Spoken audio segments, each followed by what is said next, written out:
From the Oregon State University Extension Service, this is Pollination, a podcast that tells the stories of researchers, land managers, and concerned citizens making bold strides to improve the health of pollinators.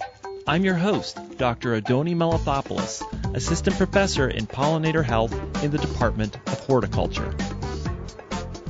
It's no coincidence that all state managed pollinator protection plans have as their cornerstone communication between beekeepers, growers, and pesticide applicators when honeybee colonies are brought in for crop pollination. In fact, if you look at EPA's guidance to the states on creating managed pollinator protection plans, this communication step is right at the forefront. Now, during a busy pollination season, it's oftentimes difficult to stay on top of everything and make sure that communication happens. And that's where my guest this week comes in. Bob Walters is the Director of Business Development at FieldWatch. And many states around the United States have this platform, this online and phone app platform called BeeCheck that allows growers to check the landscape around their area before they apply a pesticide application.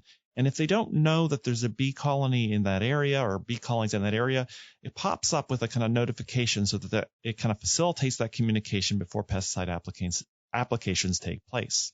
So this week, we're going to learn about BeeCheck and FieldWatch with Bob Walters on pollination.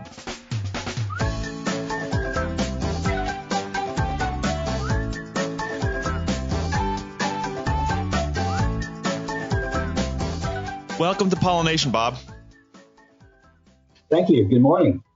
Good morning. And I guess to begin with, we're going to be talking about pesticide drift in bees.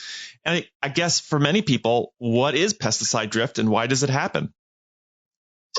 Yeah, that's a really good question that people fundamentally probably know, but they may not really know. Pesticide drift in the simplest form is the off-target movement of chemicals.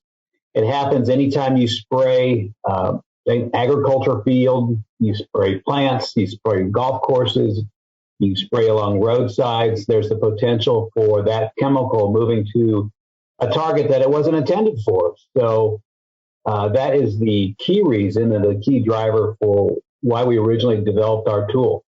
So I get this. So it's like in an ideal world, every drop of herbicide, every drop of fungicide, every drop of insecticide would go right to where it needs to go. But there's always some that just kind of doesn't misses the target and moves somewhere where it's not supposed to go. And I guess that can have, negative impacts if it's, a sensitive area or something. What kind of things do pesticides drift onto that can be a real problem? I guess you guys deal with this a lot. We deal with this every day. So pesticide drift can happen because of wind. It could happen because of the heat. It could happen because of just the weather conditions, that the spray that was intended for a roadside or for weeds in a field or some type of pest in a field, may move to another field that it wasn't intended for. So it could happen fairly easily. And the person spraying is always responsible to be aware of what they're spraying on, what type of chemical they're spraying, and what is potentially nearby or downwind from where they're spraying. Yeah, I suppose it could be something like you have a neighbor who has an organic farm, and that would just, disqualify their crop. Or imagine, here in Oregon, sometimes we hear about herbicide drift and wine grapes, where it can cause a lot of damage to the wine grapes if they're intended for a grass field. But I imagine there's all sorts of situations that people don't think, almost are hard to think about all the contingencies. But once in a while, these things can move off target and have these impacts. Yes, that's absolutely correct. In fact, grapes and organic crops are two of the crops that are most identified on our maps because they are highly sensitive to chemicals that weren't intended for them, intended for something else. And the damage to those crops is significant, not just financially, but operationally. And it affects the person that is growing those crops or is expecting to have, a yield on them, as well as the person spraying. Sometimes, they're going to be affected too. So it could be a financial implication, could be in the news too. So those crops are highly sensitive, and certainly an awareness needs to be done. Okay, well, tell it so that Driftwatch was developed as a tool to sort of make people more aware of these situations and where these sensitive areas are. Tell us how Driftwatch works. Like, what's the, in its first origins in dealing with this problem of off-target drift. And outside of bees, how is it most frequently used? We've talked about organic crops and grapes and things like that, but tell us a little bit more. Yeah, absolutely. So Driftwatch was developed at Purdue University over 10 years ago by the Purdue Agriculture Engineering and Biological Engineering Department. Its primary use at that time was to be used by tomato growers in central Indiana, southern Michigan, western Ohio. A significant number of tomatoes are grown in that area. There's a large private processor in the central Indiana area that processes tomatoes, and tomatoes happen to be one of the crops that are highly sensitive to chemicals. And so what happened, they developed this mapping tool using Google Maps to be able to identify where the tomatoes are, because over a period of a few years, 2, 3, 4 years, there was significant loss of crops into hundreds of thousands of dollars for several years. So the company, Red Gold, went to Purdue, and they developed this so they could identify where their crops were going to be grown each year. The spray drift that was being sprayed on corn and soybeans, it wasn't an intentional thing. It was just because they didn't know there were tomatoes close by or downwind or adjacent, because last year they were not. As a lot of vegetable crops, they rotate their fields. So the tool was developed to be able to communicate those crops. Then we had other crops growers got interested. They were growing specialty crops. Tomatoes is a group of specialty crops. There's 40 some identified specialty crops in the United States: grapes, orchards, other vegetables. They got identified. So the registry, as we call it, the mapping registry, where the grower would voluntarily map their special crops, grew really fast, really quick. It grew outside of Indiana to include 3 other states early on. Outside of Indiana, got to Illinois, Wisconsin, and Michigan. And then as we were developing the tool, it was definitely very important to us to identify other things that would be sensitive to spray. And bees was one of the number one things, if not the number one, outside of crops. Early on, bees were identified as just another crop in the drop down. As time went on, we've modified our mapping tool to allow bees to be mapped a little bit different, because they're not a crop and there's some different needs by beekeepers.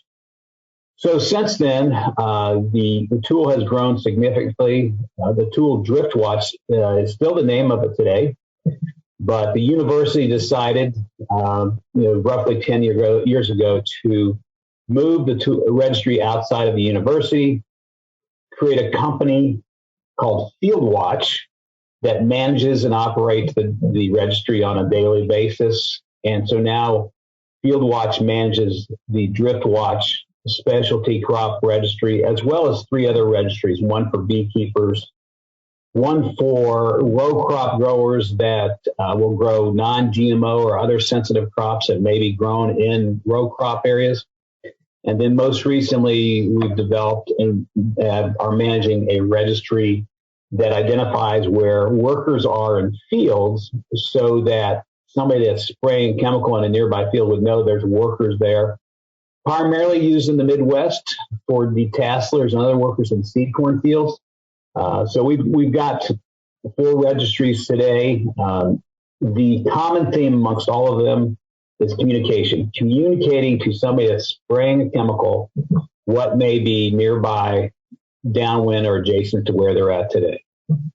Well, and I guess that's where I can quickly see the connection to beekeepers. We know, as I think on previous episodes, we've talked about managed pollinator protection plans. All of the states have these plans, including Oregon. And really key in those plans is the area of communication. And communication to happen, you need to, I guess, know where the bee colonies are. So can you just walk us through? So you're a beekeeper. You've got your colonies, I imagine California is a great example with me talking about California because it's, this is where I think a lot of Oregon beekeepers will encounter this. They place their colonies at a number of orchards. How do growers, both the grower that's renting the colony, but I imagine growers adjacent who, their bees are going to be visited, how do they use this tool and how does this all work? How does a beekeeper put their colonies down, mark them, and walk us through? Yeah. So beekeepers obviously have faced several challenges with their bees. Pesticide drift is just one of them. There's obviously other issues they face. But in this issue, this is one that probably can be managed and addressed more so than maybe some of the other issues they face. So how it works, it's fairly simple. Beekeepers will identify their location. We have a mapping tool that you can use, a desktop browser version or an app. And after you have an account set up, you just go based on your GPS location and put your bees on that map. That information, and specifically in California, is then sent right to the county ag commission who manage that data. In other states, that information goes on a public map so that somebody that's spraying would know there's bees there. One of the unique things with bees is that we know that there are different types of beekeepers, hobbyists and commercial ones. And we encourage all of them to map their hives because all bees really are important to several things, not just for production of honey, but pollination as well as overall agriculture production. So they're a critical part of the process. And as we continue to have more and more bees, more and more pollination and agriculture demands, it's important that at least in this way they can be identified and potentially protected from chemicals that are being drifted. Because oftentimes, beekeepers are concerned about a lot of things, and with pesticide drift, if somebody is aware that they're there, that is a helpful communication method. So they have their choice. The tool is voluntary. They don't have to use it. But in some states, the use of it is significant because people are very concerned about their bees and want to make sure that somebody is spraying knows that they are there. Well, I suppose in some states there is a good structure put in place by the State Department of Agriculture, either making it mandatory to register or, I'm curious about the case in California, how that works. So there's various levels of how states adopt the Bee Watch program. But for Oregon, I think what would be great is to hear a little bit more about how it's used in California, because that I think is where, as we don't have Bee Watch in Oregon, most of our beekeepers are going to encounter it when they get into California. Tell us a little bit about how that works, how the communication chain works there. Yeah, so you are correct. In most of the states that we operate in, 23 states today, beekeepers map their hives, and then they are identified and approved by somebody at the state level to go onto the map. Some states, Iowa, North Carolina, a few other ones actually have a registry that the beekeepers need to sign up for so that the state can communicate to them if there's some type of virus or other issue they're trying to address, or something that is potentially dangerous to the beehives. In California, the situation was a little bit unique because of the way that they process and do chemical applications. It's all gone through an online application, which is controlled at the county level. So the bees in California are not on a public map that is controlled at the county level so that not everybody can see them. And an applicator can only see what is nearby or adjacent or downwind from what they're going to spray. And there's a significant amount of spraying that goes on in the valley in California with the bees. So they submit a request. It's reviewed by the county ag commissioner. They provide back electronically. Everything's done online. Mm-hmm. They provide back electronically the location of the beehives near where they're going to spray. Prior to digitizing this, all the beehive locations in California were kept on a map with little pins. And so you had these pins all over this map, and the ag commissioner would have to move them around when they would move. So now it's highly streamlined now, because now it's all online. The beekeeper can go on and move their hives if they move them. When they bring them into the state for pollination, and there's thousands and thousands of beehives brought in, they register them, put them on the map.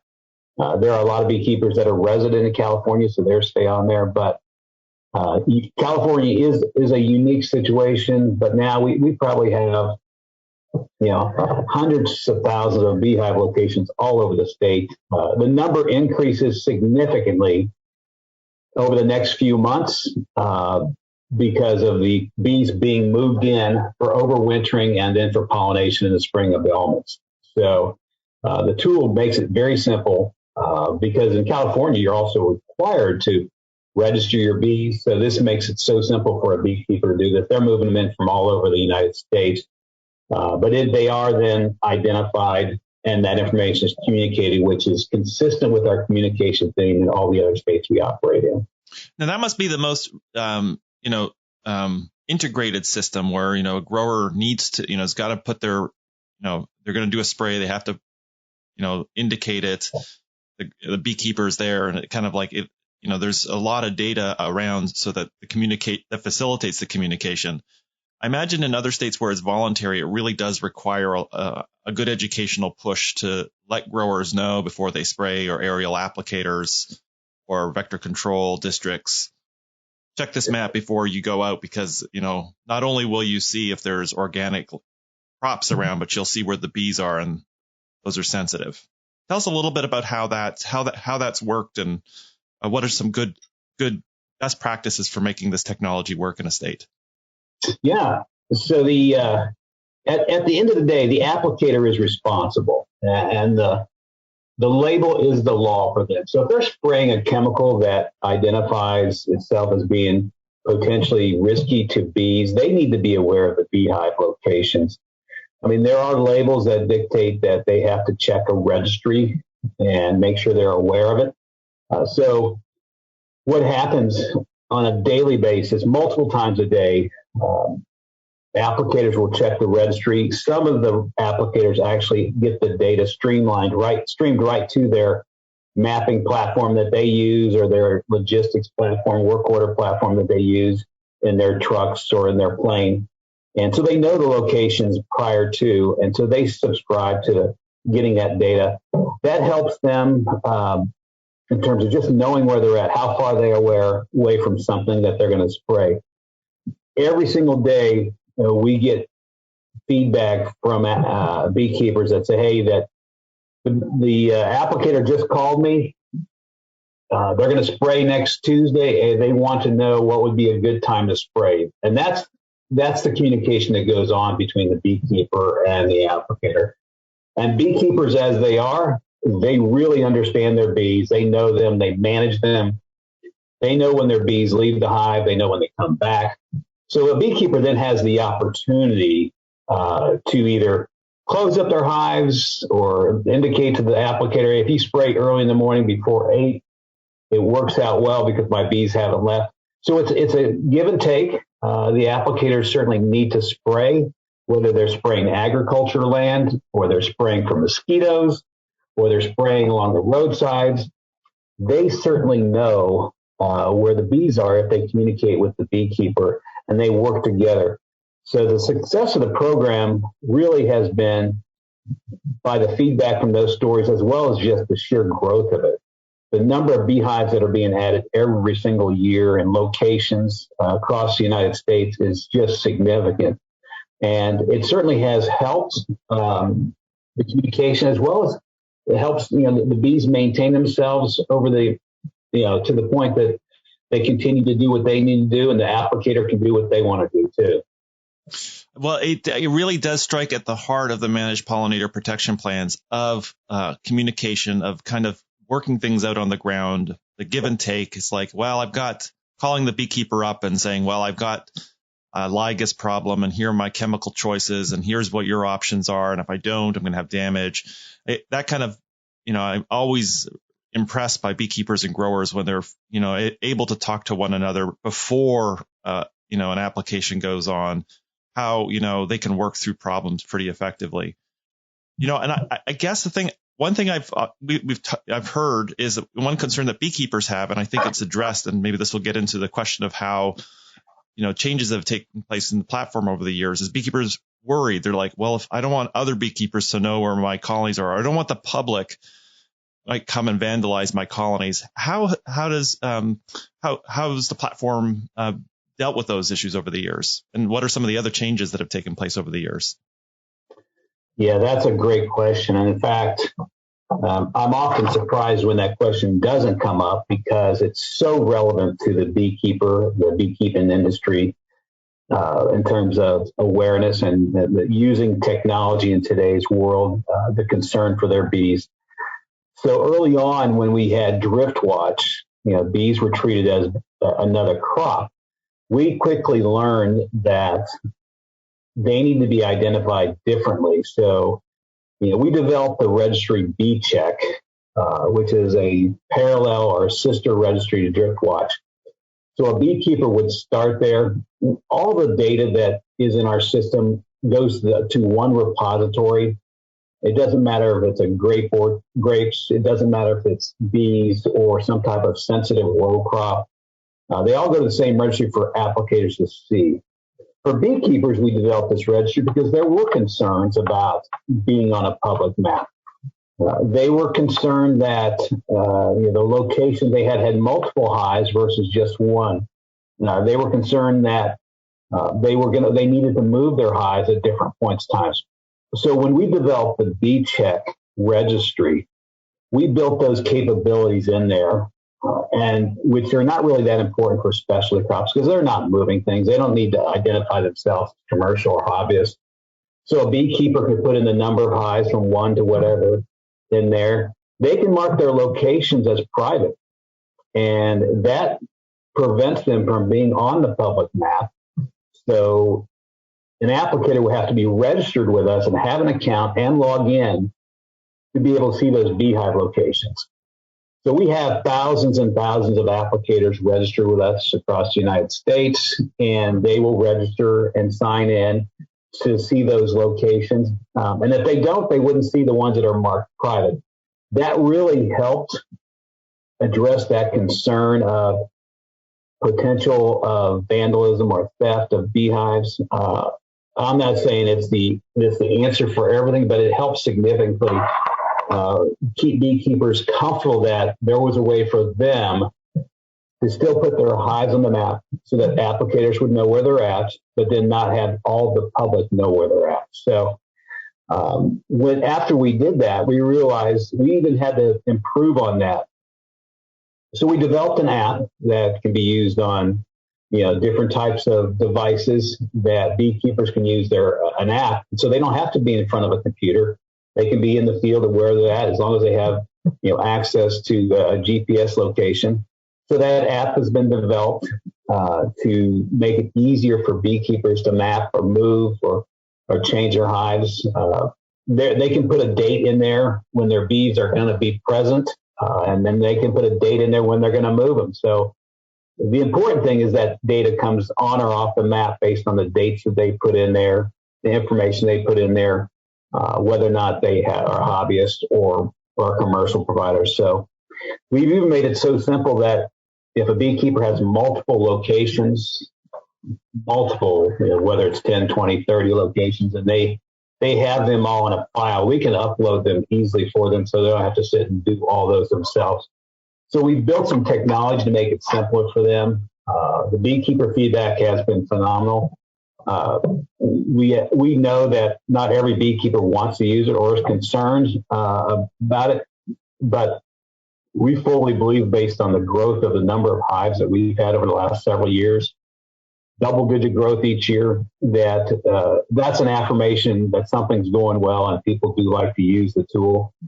And we have hundreds or thousands of beehives moved every year, too, for a variety of reasons, and mostly for pollination. So all in all, the technology continues to improve. We continue to do things to make it relevant, and really believe that by incorporating this tool as the communication method for MP3s, that it really helps tie it all together in terms of communicating and be really a good practice for beekeepers, a good practice for applicators to use, so that they can work together to help identify beehives and really, at the end of the day, prevent any type of issue or spray drift onto bees, because that's really what we're working on.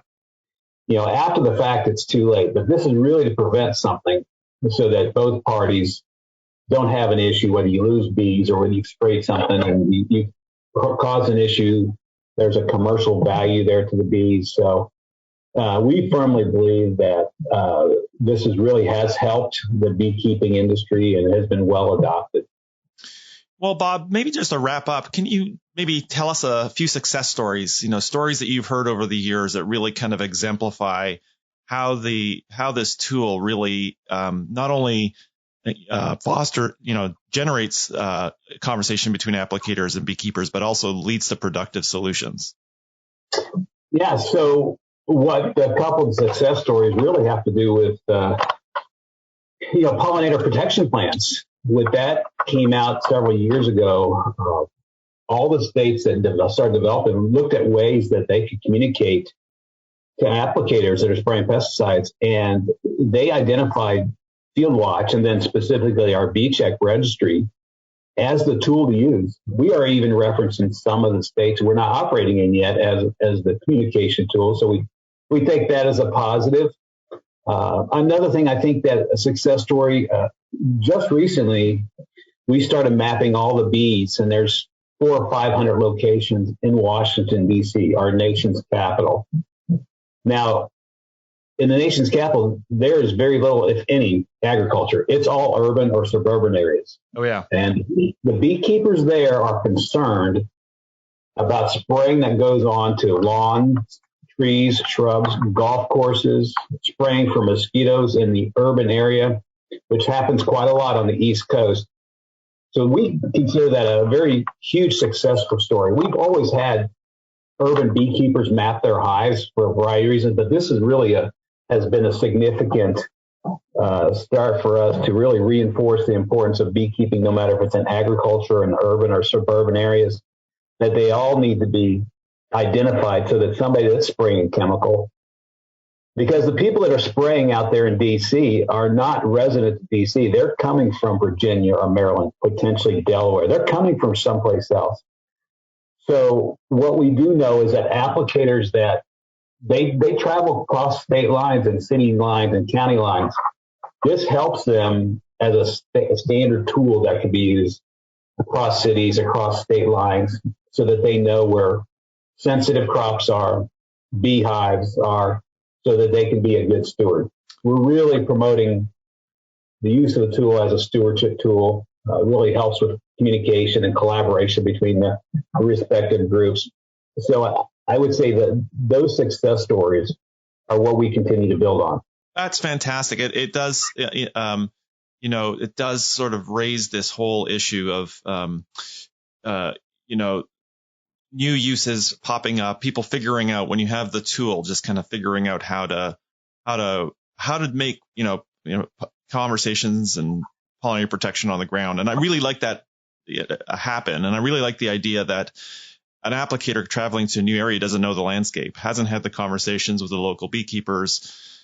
All of this is new. And so knowing that they can sort of come in, as I'm thinking about aerial applicators as well, who are in demand and very skilled and talented, coming into an area, knowing they can pick up their app, know where the colonies are, and just plan their day accordingly. That must be just a great tool. And I'm really excited to have you on the show today. I'm glad to